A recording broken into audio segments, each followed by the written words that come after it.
namaz qılmayan birisinə salam vermək olarmı? Əziz müsəlmanlar.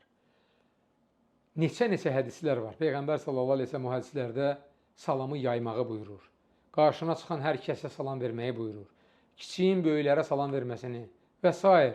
Heç birində Peyğəmbər sallallahu əleyhi və səlləm vurğulamır ki, mütləq namaz qılana salam verməlisən, mütləq oruç tutana salam verməlisən, mütləq zəkat verənə salam verməlisən.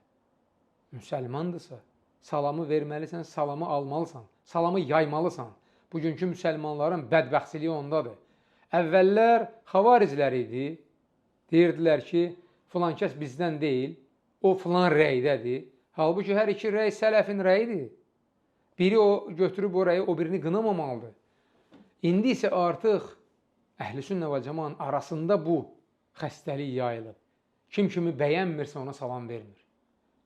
Əsası da yoxdur, sadəcə olaraq mənim ondan xoşum gəlmir. O mənim üçün bidət əhlidir. Yəni sənin ağlınla o bidət əhlidir. Amma Quran və Sünniyə əsasən o sənin müsəlman qardaşındır. Ay yazıq. Salam vermədiyinə görə qiyamət günü Allahın huzurunda cavab verəcəksən.